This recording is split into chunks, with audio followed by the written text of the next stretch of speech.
shout out Manscaped. Woo! The Manscaped 5.0 is out. That's the upgrade, the latest version. I just dug with the care package. Manscaped 5.0. Free shipping. 20% this one is looking mad. Yeah, it's an upgrade still. It's an upgrade. They got the full package there. Go on manscaped.com. Use the code winners. 20%. What's the discount? 20%. 20% plus free shipping. And they got everything on there. Like, don't get me wrong, the new groomer, the 5.0 is crazy. And you see the beard groomer thing? Yeah, the beard groomer, all of that's there. I used it a day, bro. The nephews and that, I'm going to have to bust them and still. Yeah. Right, look, and they got the plow 2.0, so the new razor. Everything's up. Everything's the handyman. Everything's up. The handyman. 20% discount when you use the code winners. Yes. Yeah? So get involved. Make use of that. That's from us. Yeah. Christmas I need that coming. One day. See this one here, the shears? Yeah, for your nails. Christmas is coming. Yeah. Ladies, you can pattern up your man. Yeah. As a little hint to him, maybe he needs to, clean up. Yeah. You can let him know what time it is. But yeah, everything's on there. The boxer shorts, them t-shirts, all sorts. 20% discount plus free shipping when you use the code winners. Stuff.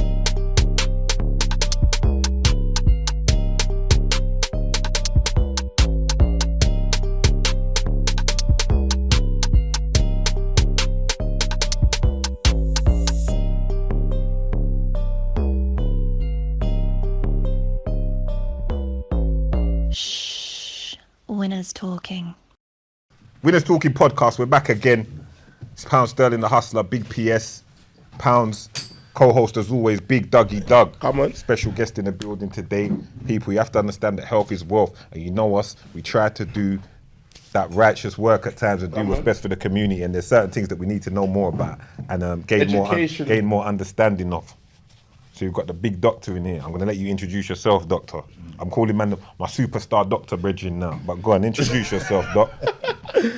My name is Dr. Taiwo Olatunji, and I'm the Chief Medical Officer for MHF Medical Concierge. They're big companies there. Come on, it's not a joke, thing. Yeah.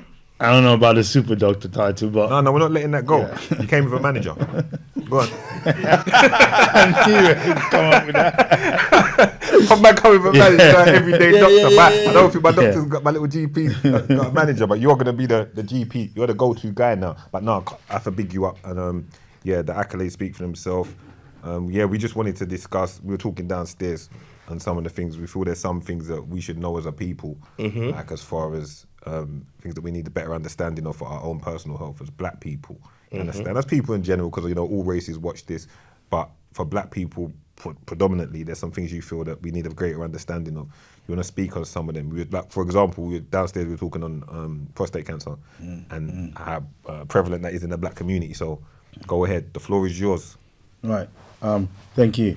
So one of the things that I'm a big advocate for is trying to shed some spotlight on the things that affect us as a community health-wise. Prostate cancer is one of them.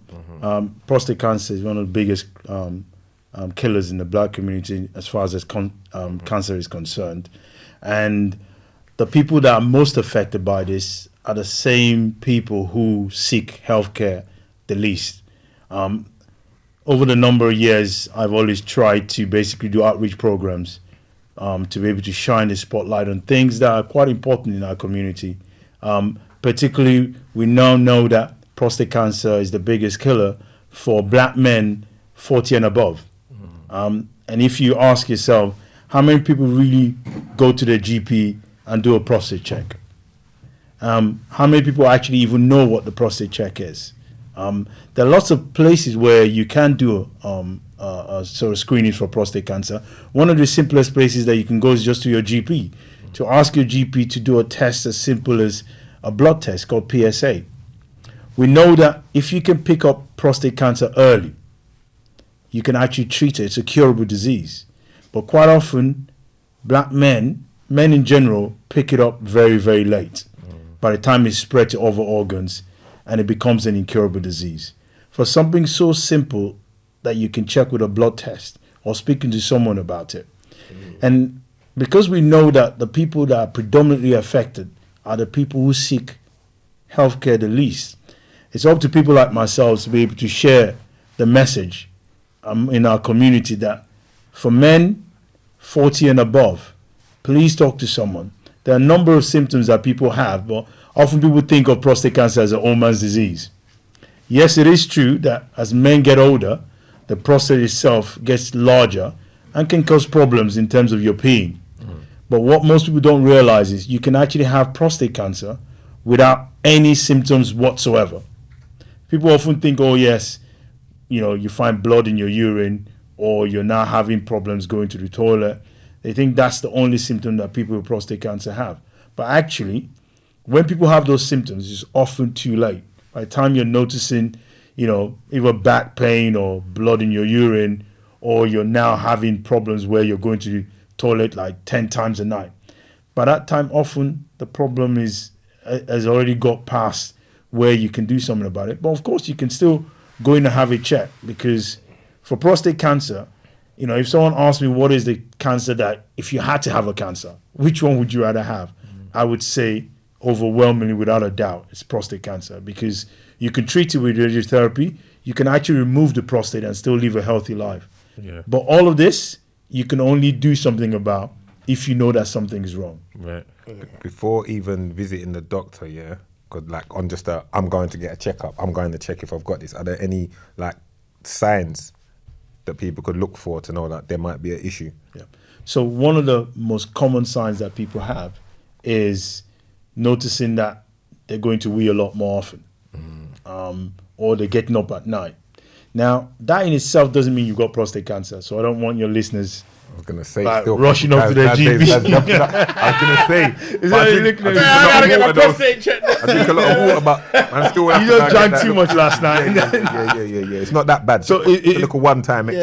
So it's if you drink coffee a lot, or you just had too much to drink last night, no, that's not an issue. But most men would know if you start noticing things like you're getting up 4 or 5 times a night to go and wee, or you're trying to wee and it's not really happening, or you notice there's blood in your urine. Those things generally don't mean that you've got prostate cancer. It means that something is wrong. You should probably speak to someone, because if there is something wrong, that is the time that it can easily be picked up. But most men do generally. It's just it'll get better. We just kind of just leave that for a minute. So I've got a friend that when he used to drink bare Henny and be leaving all the time to go and take piss every 5 minutes. Yeah. So So that itself doesn't count. We're not saying that don't count. Yeah. But all of a sudden it's got better. I just wondered he just stopped drinking it. He just stopped drinking it because beer and alcohol generally. The Henny itself. It makes you go to wee. Man. All right, before we move on, let's quickly do a quick plug. The good people at Agent. Go and see them. Register. Get your hair products for that growth. Get that top growing. Oh, you see what I'm saying? Get the beard right. Get the beard right. Them man, they are patterning the thing different. Register. I've been using this shit for about 5 months now, nigga. Pattern up. Get your shit organised. Go and see them man there. Sign up, register. That's why I know man sitting sweet, is it? Register. Register. That website's across the front of the screen. Register for your hair and beard treatment. T, you've been using the beard treatment for a minute. How you feeling? They're just filling out. Beard's filling out. What about the hair? You've been using the hair one as well? The hair one as well. Hair's growing out as well. That's why he's rocking the. Yeah, come on. I understand. Right, I know Dax has been got using the do-rag underneath Dax that. has been using it. Everyone's been using it, and also they've got the Viagra, the Cialis, for the enhanced performance in the bedroom. Or if you're having any issues in that department, Agent. The website's going across the screen. Use the code WTP2 and they'll help pattern your thing. They'll help sort it out. Registered, pharmaceutically registered company, not no joke thing. But anyway, we move on. Can actually a specific drink make you go to... Yeah, so beer generally is what we call a diuretic. It makes you wee, just like caffeine. Yeah. It makes you wee more. So, if you've had a few pints, you will wee more. But that in itself, it's just normal. There's no... And some people just have naturally a weak bladder. Yeah, nah. I drink a lot of Henny and drink a lot of coffee. Yeah, so you might be self-explanatory. a lot more, yeah. So that in itself is not a problem. Good. All right, prostate cancer. Overall, checkups are recommended though, do you think that I know people in general, men as well especially, they're in no rush to go to the doctors. Yeah. Do you think that needs to change? Yeah. I mean, yes. I mean, part of the problem is, and something called the inverse care law means that basically the people that need healthcare the most are the people that seek it least. Why? Because the services are not great in those areas. There's a reason why, if you look at our communities, the number of GPs, the number of access to those services are not the same as in some of the more, I guess, richer areas. They've got better access. And so you ask yourself, why is it that the access is worse off in places where people need it the most? So that is something that we're continuously throwing the spotlight on, to say that, one of the things that put people off is when they do want to get that access. And I know that lots of your listeners that will be saying, well, I can't even get into my GP. I can't even get that blood test, because that's a problem. It's hard to get to the GP. It is right now. It's hard to get to the GP. Yeah. But I do say to people, though, like, look, there are certain things that I guess, if you're really, really struggling, then you might have to just, spend a little something out of your pocket to go and see someone privately. That's what it's come to for me. That's what it's come to for me. But obviously not everyone's in that position. So this is what some people are going to want to know. Is there any way to fast track getting seen by your GP? Is there any ways to So there are a few rules that apply if something is urgent, even in the sorry state of the NHS, that if you've got certain symptoms that are urgent, if you go to your GP and say to the receptionist, or if you go on one of these electronic access systems where you apply online and you put a number of symptoms together, alarm bells start ringing. They should give you an appointment almost the same day. And you should really be seen in hospital under the fast track within 2 weeks. It's called the urgent care referral. It means that you should be seen. So if you're suspecting cancer, or if you're suspecting something serious, the NHS rules dictate that you should be seen in hospital within 2 weeks. Your GP will refer you. So you should be able to get into your GP the same day or within days. And you should be seen in hospital within 2 weeks. It's that simple. But of course, if you don't know the symptoms, or you don't tell anyone the symptoms, nobody knows that this is really serious. There are people out there that are sitting on cancer symptoms for months. In my younger years when I was training, I used to see people routinely who've come presented with cancer symptoms and they've had it for 6 months, 9 months. It makes it more difficult to treat when, you're presenting that late. So no matter what cancer it is, the earlier you pick it up, the earlier, the higher the chances of survival. So for everybody listening, obviously if you're the target age, particularly we're talking about black men 40 and above, it's a lot easier to even just say when you're having your annual health checks. And I know you mentioned earlier on about health checks, that your prostate check can form part of your annual health check, where you just go and see the doctor. It's not urgent, but whenever you can get an appointment, just make sure you do at least one blood test a year. I often say to people, just remember on your birthday. On your birthday, just know you're another year older. That's the time to, call the doctor and do your blood test. What are they, when they're saying they want the blood test, what are they saying to the doctor? Be specific, because some people might not know what they're asking for. If it's a man or if it's a woman, it doesn't matter. A man can say a well-man check, an annual, blood test. A woman can say the same thing, well-woman check, the annual blood test. We know that we encourage people that above the age of 40, whether a man or woman, that they should have a blood test annually, 1 year. So at least you know your baseline. If you don't check, you never know if there's something wrong with you.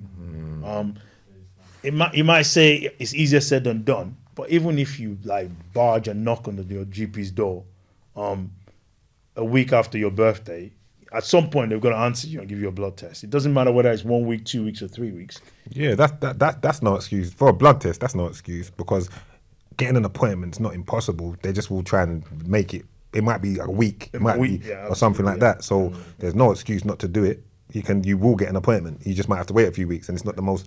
Unless you're in distress, it's not that urgent that you can't wait a few weeks. So people get your blood test done. Yeah, it's true, man. You say annually, because you know what, Annually. when I'm listening, taking it, because I ain't been doctors for nothing. No, I've not been to a GP. We all slack. You're not going to be alone in that. I'm never in a rush to go. Yeah. If you think about I've had my blood test up to last year. Yeah, I did, but it's not something I think I've got to do. I've got to do this. Understand? But I think we just have to kind of develop this mindset that Healthy. If you got your car, it gets an MOT every year. That's what I said. It's It's not an even a human MOT. being. It's an MOT. Healthy an Bob. MOT. It's your body. Yeah. And I Your think body. a lot of us are like when things go wrong. That's when like see like Yeah, after, I yeah. think the last time I had a cough or a chest infection or whatever. Then I went to the doctors. Do you get what I mean? Then I get antibiotics or whatever. Yeah. It's like a lot of us are accustomed to like when things go, or we they drink say- or we use remedies that we, being- we're you know what I being- mean? We've got yeah, a yeah, serious yeah, yeah. cough and we'll go and mix up We're ginger being and honey. we're being and lemon and reactive, not proactive. that's it. Yeah. You know, and it's something that it's learnt behavior. So you're young, you don't really have any problems. Like you know, you don't really go GPs or you don't see a doctor. And you kind of grow up still thinking that you're young. Some people are like 45, 50, still be thinking, well, you know, I don't have anything wrong with me until they do one blood test, and then they find out, oh gosh, there's actually quite a few things wrong. Things that could have been sorted out. You know. Yeah, I understand. So we were talking before. You think there's a level of more comfortability in speaking to like someone like yourself? For Certainly. I think one of the things I've found over the years is when I'm speaking to a number of my patients, I find that understanding where they're from, understanding their background, understanding the context of what they're saying is important to be able to reach a diagnosis. So I remember when I was in medical school, a lot of the things that we learned were pretty much kind of about white skin, even the sort of, I won't get too graphics, but even the dead bodies that you learn and you caught up to learn about stuff is of a white person. So you're pretty much kind of trained like that. Now, there's all sorts of reasons why. It might be sort of cultural reasons, because I never saw a black dead body when I was training. And I'm pretty certain that hasn't changed to today. So they don't want you to save the man then, what? It's just, but you have to also remember that these people that are actually donating this body, these are families. Yeah. Family donating their dead bodies. yeah, for, we don't really for give men. our body. We ain't really giving our body. we ain't We're not giving our doing bodies that. We're not like giving. that. We're not giving up. We're not doing that. We're not we doing want to that. see We're them not doing and that. make sure that we Yeah, make yeah, sure right. they go down into So, the ground. I mean, we bury them Yeah, after we've cut them out and all sorts Yeah. of things, and you know, there's donations to charity and stuff like that. But I think as a people, we're not donating bodies to no one. We're not. So the young black doctors that you're raising is always only going to know about, say for example, the white skin. So when someone then presents, and even the textbooks, it's all based on white people. So one day when you're presented with the same skin condition that you learnt in white skin, but it looks completely different in black skin, you're looking at it, you're thinking, that's actually not what I know. So most of us actually had to do another relearning much later on by seeing more black patients for you to then see what it looks like. I mean, medicine is always different in different parts of the world. I was going to say that. So say a doctor that's learning in Africa or a doctor that's learning in the Caribbean. Yeah. They're gonna have a different experience. They're going to have a different experience, and they'll also be exposed to different kind of conditions. So they will know a lot more about malaria, infectious diseases that someone that was trained over here has probably never seen. They might have read about it, but they've never seen it. So you learn from what you see on a daily basis. So when I finished med school, I had to come back down. I did my junior doctor training in Woolwich. And as you know, I saw lots of black people, and there were some of it was like, okay, so this is how this is. This is like very, very different. I went to med school in Manchester. I was training in Stoke-on-Trent. You know, the people that you see are very, very different, and you learn very quickly. Not only do you just learn about their skills, but you also learn, if you work in a certain area, you learn a lot about the problems that affect that community.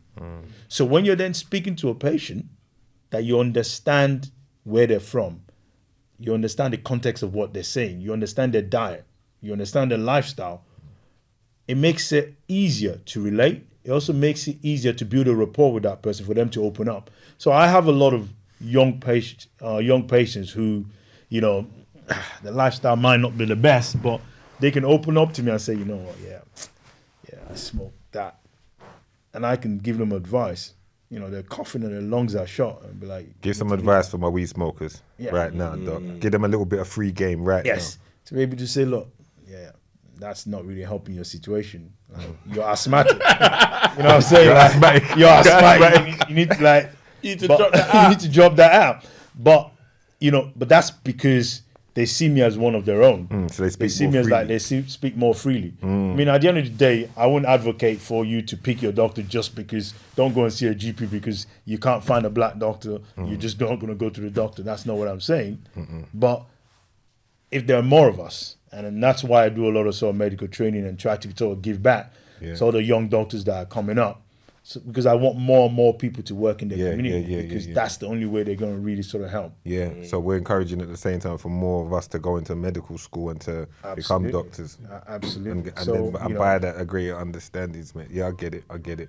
Are there any tips you can give as far as dietary things or things that you're noticing in common, like with eras and generations of us? Is there anything that we're doing as a people that you're noticing is like a continuous cycle or something that's going wrong? Yeah. One of the biggest things at the moment is this dietary fads. Everyone wants to lose weight like in a minute. People don't want to kind of do it the old-fashioned way. That's right. Eat clean and exercise. And the number of times I've been around for a minute, so I've seen all sorts of dietary fads, and even right now, there's the sort of drugs that people use. There's very common one, Ozempic, that people use for weight loss. So it's medicine to lose weight, taking tablets to lose weight, all different kind of dietary fads. And we often just say to people that, listen, it's okay if you want to eat clean, even people who are kind of doing different fasting regimes to kind of lose weight, that's fine. As long as you balance it up, eat the right food at the end. But most importantly, I just say to people, like, let's not lie, really. You need to exercise. Like, it doesn't really matter how fantastic that diet. You might lose weight. And people will see like celebrities and see people who have they've lost a dress size or they look a certain way in a week. And they don't understand behind the scenes about what's going on. These guys have nutritionists. That's right. They've got personal trainers. They might lose the weight now in a week, but they've got a support system to ensure their diet is clean. And so even when people do, another way that people are losing weight is surgery. Now, don't get me wrong. You can have cosmetic surgery and have liposuction and all of that stuff. But if you don't change your lifestyle, guess what? It just comes back. Straight back. Yeah. See with the lipo and that, let's talk on that for a moment for the gal them. Maybe some of the man them, I don't know what you lot are on. But when they do remove the fat from themselves and that, I've heard, I don't know, you can tell me wrong, does it come back like with a vengeance when it does come back? Does it come back even like faster and whatever? Or is it just the same process? It doesn't come back like faster, but the problem is when you remove fat, if you just think about it as a way to quickly sort of lose weight, you remove that fat that you've built over several months. When you do that, you lose weight automatically. But the problem is, remember how that fat got there in the first place. You've not done anything to your body. If you carry on with the same lifestyle, the same thing will just happen. You will build that fat again. So often what surgery gives you is a head start. That, okay, all that bad behavior or that thing that bad diet that you've accumulated over the last 10 years, we're going to remove all that fat. Sometimes it's just post-baby fat, and it's very difficult to shift. Okay, we're going to take that out. But guess what?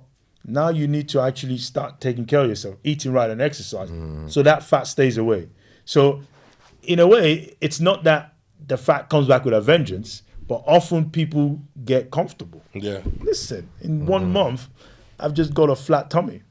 You just get comfortable that this is nice. And in a matter of time, do you think they get lazy as well because they think I can just do it again? Yeah.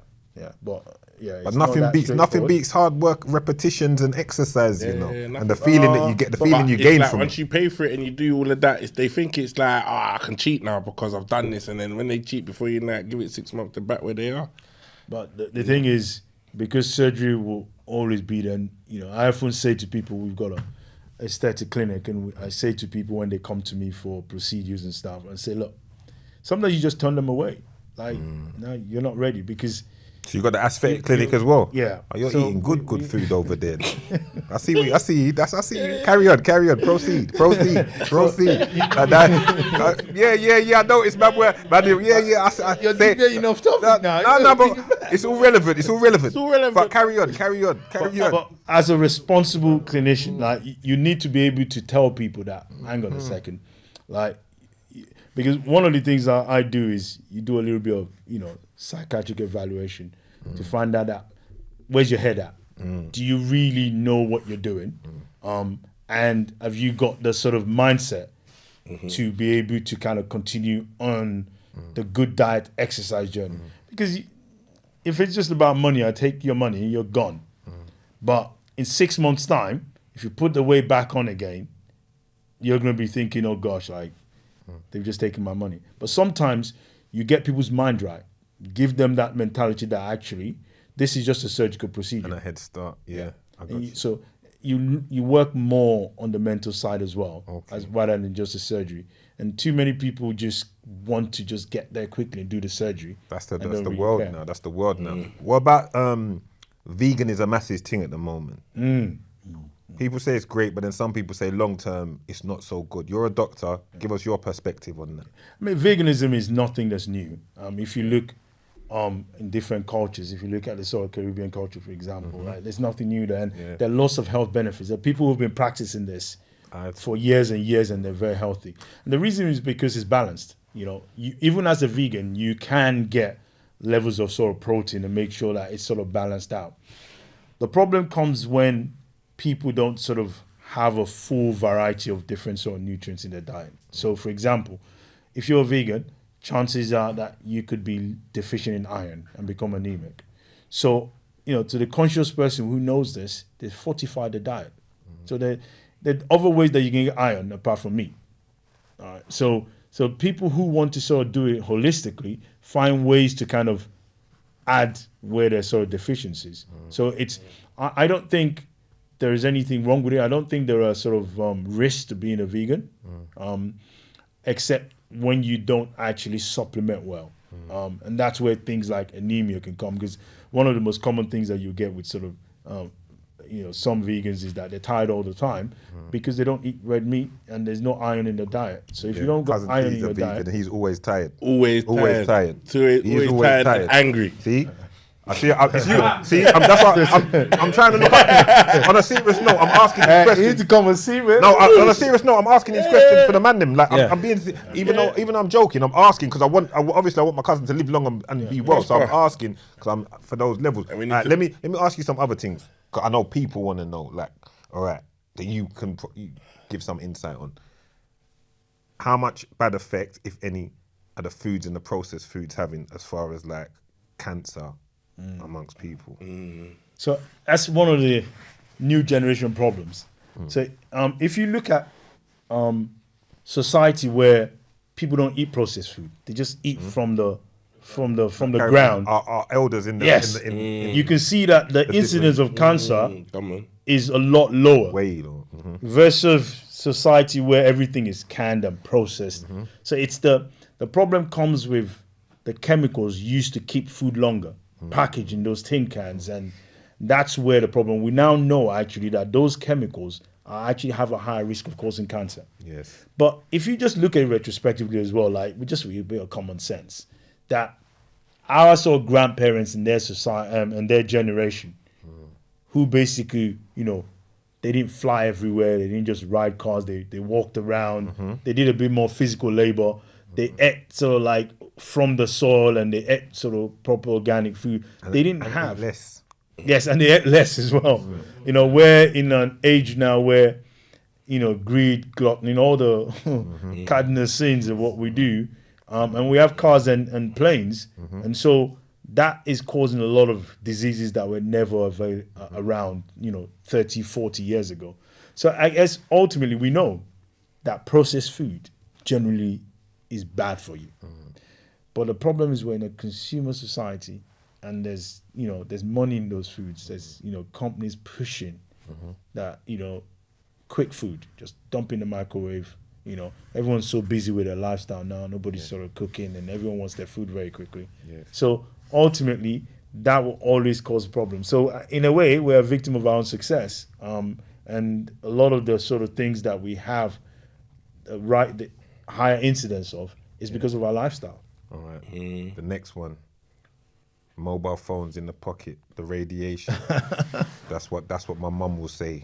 My mum will say the mobile phone, Is that real? You're grinning, so I'm guessing. That man that was going mad over 5G during Yeah, the lockdown. 5G. The 5G man, them, you know, the you're not giving that COVID. too much. What's your thoughts on that? Oh, what's the medical perspective, the honest medical perspective? This is quite a common topic when boys are talking. Like, I remember in COVID, I was speaking to friends, and the fact that my doctor doesn't immune me from these conversations were there, football pitch or just in the house, and people are coming with all sorts of weird and wonderful stories.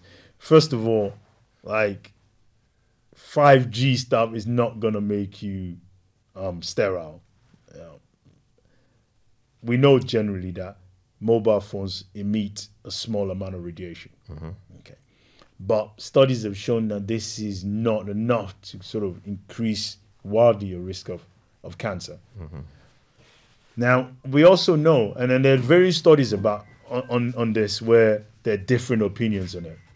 I think the general consensus is this, that, you know, regular use of your mobile phone is not going to increase your risk of cancer. Whether you put in your back pocket, inner pocket, or whatever, it's not going to increase your risk to sort of cancer. And we also know that it's no more than your average sort of radiation from sort of microwave. It's like someone saying, you know, if you sit next to a microwave for 5 hours a day, you're going to get cancer. My dad wouldn't use a microwave for about, it took him 15 years. It took him 15 years. Man was being stubborn, starving. Everyone's eating. He said he's using the oven. Radiation. Yeah, he's telling, no, he's hungry. He's on the radiation thing. Everyone's eating. He said he's not using it. But I think he uses it now. Still. Yeah, cool. Has He to. uses it. It's moved with But the we're time. good with the microwave, yeah? We're good with the microwave. Well, we're good with the microwave. Okay. We're good with the microwave. We're good with the phones. Yes. These, you know why I'm asking you these things though, right? Because these are things that circulate in the community, and it's good to get some like real answers to it. Because a lot of people might not have a doctor. Them wives' tales, Them innit? that's the word. Yeah. The wives' tales. A But lot of then people everyone might be not like, have the yeah, doctor. radiation microwave will mash you up, you know, like your phones will mash you up. Like, Yeah, I've all gone of that, 5G, all of that. that's all That's a- crazy. that's a Yeah, you common- know, that's like very you said, you common. hear it on the football That's pitch. very Yeah. common. That's very common. What other advice are you giving? What would you say right now? Right, you recovered. You said over 40s. Get your checking. The guys 20 to 30. What do they need to be looking at? What advice would you give them, or would you just say to them, keep healthy, eat cleaner? The 20 to 30s. 20 to 30s, because a lot of them watch 20 to 30. So I think for that age group, the biggest thing is lifestyle. I think everyone's getting lit now, isn't it? Yeah, fully. Fully. The drinking, the sort of hard. smoking. Balloons. Tell them about the balloons. I'm not going to cut. Tell them balloons. about the balloons quickly before. Sorry to cut you, Doc. Yeah. Before you continue, tell them about the balloons. Yeah. The negative side. Well, there's no positive side, but tell them about the. Yes, absolutely. Just I mean, people have died. It's for something so that seems so like, oh, it's just a bit of fun, and people have died, and it's so easy for it to go wrong.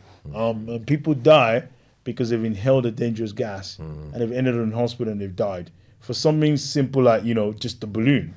I think that's what I mean about the lifestyle choices, that there are lots of things that wasn't available or wasn't that common.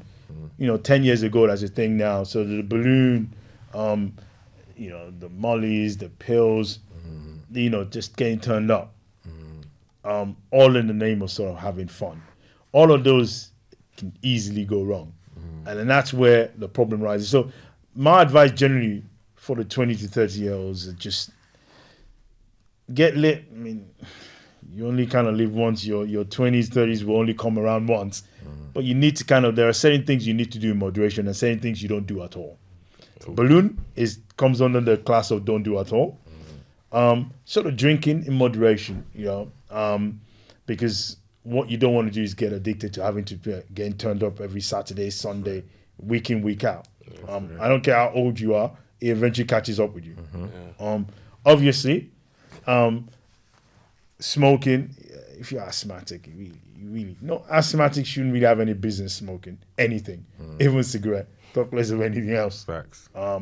You know, the younger folk just need to try and just keep everything in moderation. Everyone should, but I think when people are young, they think they've got a huge amount of reserve. They just think I'm young and I can do whatever I want, until it causes damage that they pick up much later. And then it becomes a problem. And often these things are irreversible. If you damage your lung, you damage your lungs. It's not going to get better. It just gets worse. Right. So I think it's just moderation more That they sort of, and just a lot of the fads and all the things that are coming around now, like the balloon, people just need to just know that it's not really worth it. All right. Doc, let everyone know where they can find. Well, if you want to let them know where they can find you, because you're going to be inundated after this. Still, your DMs and everything's going to be blowing up. Everyone's going to be talking about little ailments. Boy, I got this pain in my side, and so where can we find you? I know where I can find you. I'm calling you any slightest tick. Doc. You got the I've got the direct number. link. I got the direct line. So go ahead. So we have a clinic in Victoria. This is a black-owned clinic, which is Medical Diagnosis Victoria. Comes under MHF Medical Concierge. That's the name of the outfit that we use to sort of look after all the super flyers, all the celebrities. I didn't want to name drop. You notice I didn't name drop. I kept it. We won't name drop. We're not going to name drop professionalism. Professionally, we can't. That's why I didn't. We can't talk about that. And congestion charge. But we're not just a super doc. We look after everybody. So we've got a facility on Vauxhall Bridge Road, 170 Vauxhall Bridge Road, Medical Diagnosis Victoria.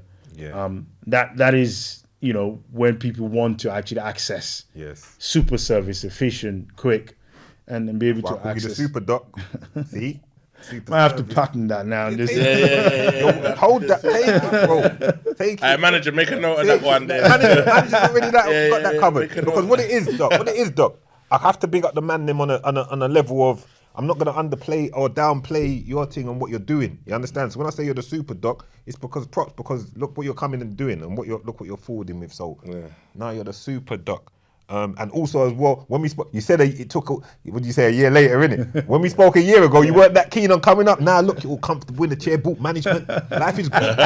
You understand? And when I first spoke, Doc was like, boy, I don't even know what I'm coming for. What am I going to say? I don't know. But now, man's nice with it. Busted over shades on. Man coming with camera crew. I saw filming going on in the background. You understand? People are going to be believing this. No, but there was filming going on behind the scenes. BTS. Nah, just management, right? But management have to manage. Yeah. Management have to manage. And just well done on everything you're doing and big you up. And man, I'm gonna keep in touch with you personally.